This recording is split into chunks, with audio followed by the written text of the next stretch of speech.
नमस्कार। देखिए, अगर कोई छोटा या मीडियम बिजनेस चलाता है ना, तो उसे पता है कि कितनी मेहनत लगती है। लेकिन क्या ये जानते हैं कि हर साल हजारों छोटे बिजनेस सिर्फ इसलिए बंद हो जाते हैं क्योंकि वो लेबर लॉज यानी श्रम कानूनों का ठीक से पालन नहीं कर पाते। हाँ, ये सच है। और ये हमें इस टॉपिक की गंभीरता को समझाता है। तो सवाल ये है कि आखिर वो एक सबसे कॉमन लीगल मिस्टेक क्या हो सकती है जो पूरे बिजनेस को, सारी मेहनत को खतरे में डाल सकती है।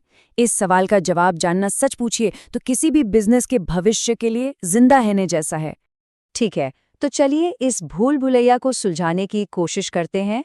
आज हम उन 7 सबसे बड़ी गलतियों को गिनेंगे जो अक्सर छोटे बिजनेस कर बैठते हैं, ताकि इनसे बचा जा सके। तो आइए अपनी गिनती शुरू करते हैं नंबर 7 से।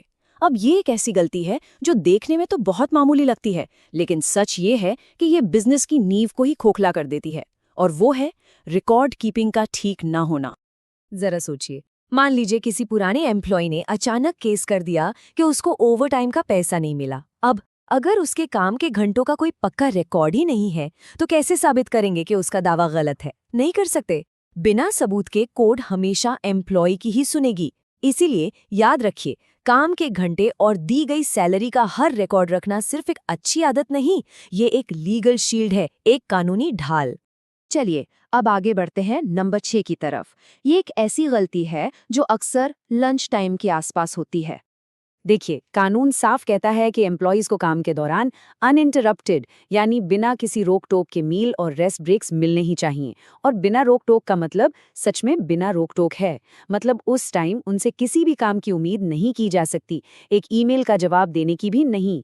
खास करके कंस्ट्रक्शन या हेल्थ केयर जैसी इंडस्ट्रीज में, जहां काम का प्रेशर ज्यादा होता है, इस नियम को नजरअंदाज करना बहुत बहुत महंगा पड़ सकता है।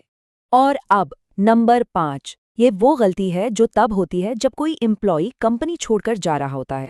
जब कोई एम्प्लॉय नौकरी छोड़ता है ना, तो उसकी फाइनल सैलरी देने के लिए कानून में बहुत ही सख्त डेडलाइंस होती हैं।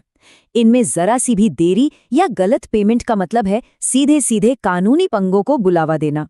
कुछ स्टेट्स में तो हर दिन की देरी पर पेनल्टी लगती है। सोच के देखिए, एक छोटी सी रकम भी कितनी बड़ी बन सकती है। इसलिए ऑफ बोर्डिंग को उतना ही सीरियसली लेना चाहिए जितना ऑन बोर्डिंग को। ओके, अब हम उन गलतियों की तरफ बढ़ रहे हैं जो और भी ज्यादा हाई स्टेक्स हैं, मतलब जिनमें रिस्क ज्यादा है। और नंबर 4 पर है एक पुरानी यानी आउटडेटेड एम्प्लॉय हैंडबुक। देखिए, एम्प्लॉय हैंडबुक सिर्फ रूल्स की किताब नहीं है, बल्कि ये एक लीगल डॉक्यूमेंट है। एक एग्जाम्पल से समझते हैं। सोचिए, हैंडबुक में लिखा है कि मैटरनिटी लीव 6 हफ्ते की है, जबकि कानून अब बदलकर 26 हफ्ते का हो चुका है। बस इतनी सी चूक एक बहुत बड़े लॉ सूट की वजह बन सकती है। एक अपडेटेड हैंडबुक हमेशा नए कानूनों के हिसाब से होती है और अनजाने में बने लीगल कॉन्ट्रैक्ट्स के रिस्क से बचाती है। और अब हम टॉप 3 में आ चुके हैं।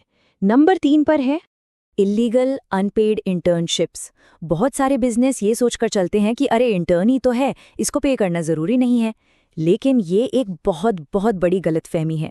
सच तो ये है कि ज्यादातर इंटर्नशिप्स में पेमेंट करना कंपलसरी है। हाँ, अगर वो एक असली ट्रेनिंग प्रोग्राम है तब बात अलग है। इसका मतलब क्या है? इसका मतलब है कि इंटर्न को कॉलेज क्रेडिट मिल रहा है, या वो किसी सीनियर की निगरानी में कुछ सीख रहा है, ना कि सिर्फ कंपनी के लिए मुफ्त में काम कर रहा है। चलिए, अब आ गए हैं हम नंबर 2 पर। ये एक ऐसी गलती है जिसका सीधा असर बिजनेस के फाइनेंसेस पर यानी पैसों पर पड़ता है। ओवरटाइम पे को इग्नोर करना। कानून के मुताबिक ज्यादातर एम्प्लॉयज को हफ्ते में 40 घंटे से ज्यादा काम करने पर उनकी नॉर्मल सैलरी से 1.5 गुना यानी टाइम एंड हाफ पे करना जरूरी है।